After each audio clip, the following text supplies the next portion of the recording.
महाराष्ट्राच्या राजकारणामध्ये सत्ताधारी विरुद्ध विरोधक असा जो सामना आहे तो वेगळ्या पातळीवर गेलेला आहे. आणि या वेगळ्या पातळीवरनं बोलताना भाजपचे प्रदेशाध्यक्ष रवींद्र चव्हाण यांनी लातूरमध्ये एक असं विधान केलं की भाजपची कामगिरी किंवा भाजपच्या सभेला जमलेली गर्दी पाहून लातूरकरांना विलास रावांचं विस्मरण होईल, त्यांच्या आठवणी विस्मरणामध्ये जातील, अशा प्रकारचं विधान केलं. या विधानाच्या साहजिकच प्रतिक्रिया उमटल्या, त्याच्यावर त्यांनी दिलगिरी व्यक्त केली. पण अशा प्रकारे बोलणं आणि अशा प्रकारे एखाद्या नेत्यांबद्दल वक्तव्य करणं हे आता अनेकदा रुटीनचं झालेलं आहे. आणि या सगळ्या पार्श्वभूमीवर बोलण्यासाठी बदलत्या राजकीय संस्कृतीमधले जे हे काही धोके आहेत ते कसे लोकशाहीसाठी मारक आहेत हे सांगण्यासाठी आज माझ्यासोबत आहेत काँग्रेसचे ज्येष्ठ नेते उल्हासदादा पवार. उल्हासदादा, तुमचं लेट्ससोबत खूप खूप स्वागत. विलासरावे असे सहजासहजी लोकांच्या विस्मरणात जातील? कोणत्याही जिल्ह्यात मी आज म्हणजे 2012ला विलासरावांचं निधन झालं तेव्हापासून ज्यावेळी अनेक प्रसंगात महाराष्ट्राच्या कानाकोपऱ्यात मी गेलो, महाराष्ट्राच्या बाहेर गेलो, कर्नाटकात म्हणा किंवा आणखीन कुठे, तर प्रथम विलासरावांची आठवण होती. आणि विशेषतः महाराष्ट्रातल्या जिल्ह्यामध्ये जुने कार्यकर्ते आणि कार्यकर्ते नसलेले परंतु राजकारणाकडे अतिशय आशेने पाहणारे जे लोक आहेत ते प्रत्येक वेळ असं म्हणतात, अरे आज विलासराव असते तर ही परिस्थिती आत्ताची जी उद्भवली ती आली. ही प्रतिक्रिया आहे विलासरावांच्याबद्दल. आणि ती कुठेही जा तुम्ही, मीच असं नाही, कुठेही जा, विलासरावांचं विस्मरण कधीच होऊ शकत नाही.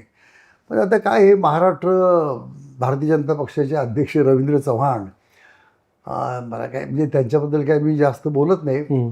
एकूणच राजकारणामध्ये विशेषतः सत्ताधाऱ्यांना सत्ता, पैसा, दादागिरी, गुंडगिरी, अर्वाच्य भाषा, बेताल बोलणं याचं जणू काही रोज नमुनेच भारतीय जनता पक्षाचे. आणि स्वतः पुन्हा क्लेम करतायत पार्टी विथ डिफरन्स. मला वाटतं पार्टी विथ डिफरन्स म्हणजे हेच आहे असं वाटतं. बरोबर. काय दुर्दैव आहे म्हणजे बेताल बोलणं, वाचाळपणाने बोलणं, असभ्य बोलणं, ज्या भाषा राजकीय जीवनामध्ये सभागृहात किंवा सभागृहाच्या बाहेर ह्या खरं म्हणजे अवैध आहेत, अयोग्य आहेत, जे शब्द कधी वापरू नयेत तेच वापरण्याचं जुनं काही प्रघातच पडलेलं आहे. मला आज रवींद्र चव्हाणांचं नाव चव्हाण आहे म्हणून स्वर्गीय यशवंतराव चव्हाण साहेबांची मला आज आठवण होते. ते नेहमी म्हणायचे की राजकीय कार्यकर्त्यांनी, नेत्यांनी काय बोलावं याच्यापेक्षा काय बोलू नये याचा प्रथम अभ्यास केला. बरोबर.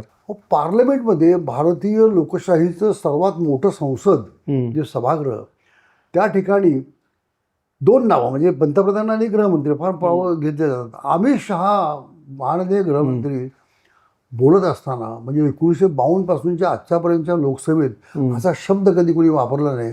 मग तो साला हा शब्द वापरला.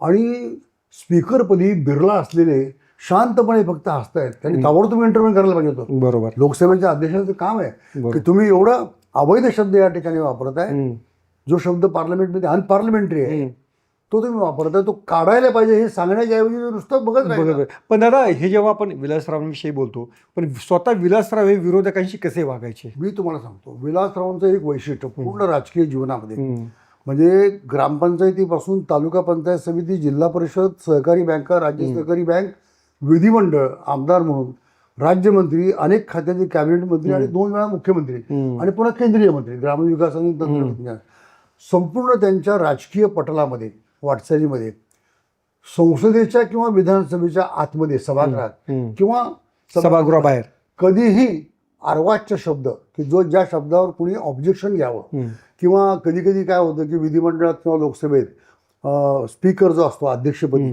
तो शब्द वगळावा लागतो काही शब्द, असा एकही शब्द विलासरावांच्या पूर्ण राजकीय जीवनामध्ये कधीही वगळावा लागलेला नाही.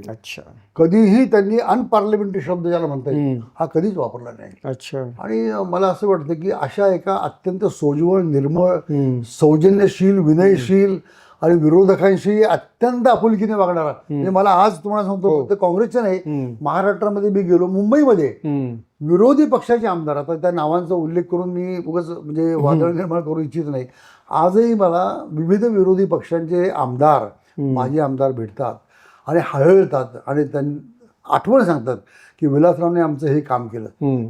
सोशल मीडियाच्या भाऊ गर्दीत विश्वासार्हतेने चकाकणारे नाव म्हणजे लेट्सअप मराठी.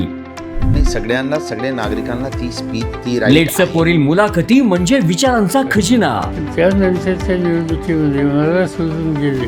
बातम्या केवळ वस्तुस्थिती सांगणाऱ्या, न प्रोपगंडा, फक्त जनतेचा अजेंडा. डायलॉग थे क्योंकि आने वाला कल जाने वाला है, जाने वाला कल आने वाला है. राजकारण, मनोरंजन असो की क्रीडा क्षेत्र, महाराष्ट्राची स्पंदने संवेदनशीलतेने टिपणारे माध्यम म्हणजे लेट्सअप मराठी.